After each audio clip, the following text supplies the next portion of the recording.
It's a Friday night in 1999. You're walking the glowing aisles of your local video store, the smell of popcorn in the air. Your fingers brush past hundreds of VHS tapes, searching for that one perfect movie. It feels like magic, but in just a few years, this entire ritual, this multi-billion-dollar industry would be completely obliterated, not by a bigger store, but by a little red envelope. For decades, Blockbuster was the undisputed king of entertainment. With over 9,000 stores worldwide at its peak, it was a cultural force. It was where families went for fun, where teenagers got their first jobs, and where hitting rewind was a moral obligation unless you wanted to face a dreaded late fee. But beneath the surface, this king had a fatal flaw, a flaw so obvious, its leadership dismissed it as a fad. They famously believed the online rental market would never be more than a tiny niche. No more than 5%, they said. This single miscalculation would become one of the most famous blunders in business history, because while Blockbuster was busy building an empire of physical stores, a tiny startup named Netflix was quietly building the future in a Silicon Valley office. Netflix started in 1997 with a simple but better idea. Instead of driving to a store, you created a queue online. DVDs, a new technology at the time, arrived in your mailbox in those iconic red envelopes. You kept them as long as you wanted, no late fees. And when you were done, you dropped them back in the mail. It was convenient, it was customer-friendly, and it was solving a problem people hated. In 2000, seeing the potential threat, Blockbuster had a chance to buy Netflix for a mere $50 million. They laughed them out of the room. To Blockbuster, Netflix was a quaint little business, not a threat to their global empire. They couldn't see that the very concept of going to get a movie was about to become obsolete. The turning point wasn't just about convenience. It was about a fundamental shift in technology. In 2007, with broadband internet becoming commonplace, Netflix made its most audacious bet yet. It introduced streaming, calling it Watch Now.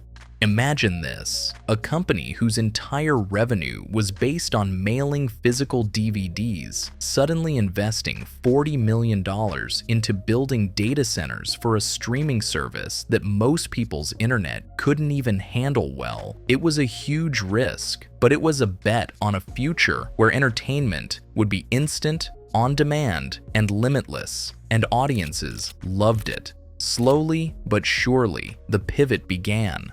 While Blockbuster was still wrestling with its massive real estate footprint and debt, Netflix was building a digital library in the cloud. It struck incredibly cheap deals with studios who saw streaming as free money for their old content. They didn't realize they were feeding the beast that would eventually challenge their very existence. But Netflix's genius wasn't just in the technology, it was in their long-term strategy. They understood that licensing other studios' content was a temporary game. The real power lay in owning the stories themselves. In 2013, they changed the game again with their first major original series, House of Cards. They didn't just release it, they released the entire season at once. The binge watch was born. This wasn't just a new way to watch TV, it was a new way to experience it. It gave viewers ultimate control and created global phenomena overnight. The data was clear.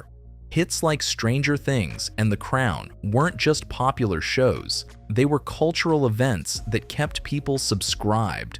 By 2017, Netflix had over 100 million subscribers and was spending a staggering $6 billion a year on content. They were no longer just a distributor, they were a full-blown Hollywood studio. So, what happened to the giant?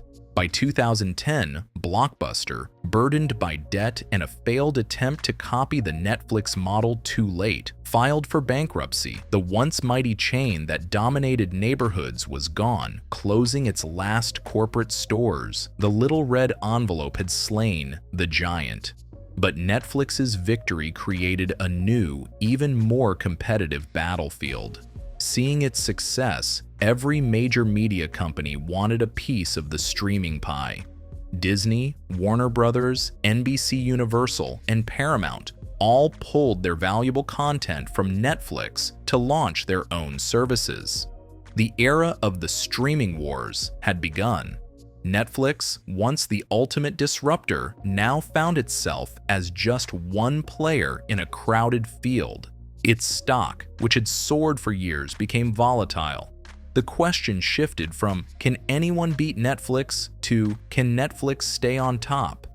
The lesson from the fall of Blockbuster and the rise of Netflix isn't just about technology, it's about the danger of success. Blockbuster was so focused on perfecting its existing business model that it became blind to the changing landscape around it. They failed to see that customers didn't want a better video store. They wanted a completely different way to access entertainment. Netflix, on the other hand, embraced a culture of constant innovation. It was willing to cannibalize its own successful DVD business to bet on the uncertain future of streaming. It's a powerful reminder that in today's world, you must be willing to disrupt yourself, because if you don't, someone else will. Today, the landscape continues to evolve.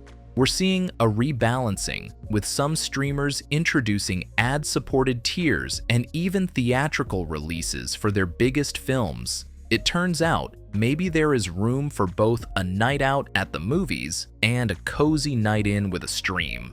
The story of entertainment is far from over. What do you think is the next big shift? Are we heading towards virtual reality cinemas, or will AI start generating our personal movies? If you enjoyed this dive into how a simple idea changed everything, make sure to subscribe to the channel and hit that notification bell. And tell us in the comments what company you think could be the next Netflix or the next Blockbuster. Thanks for watching.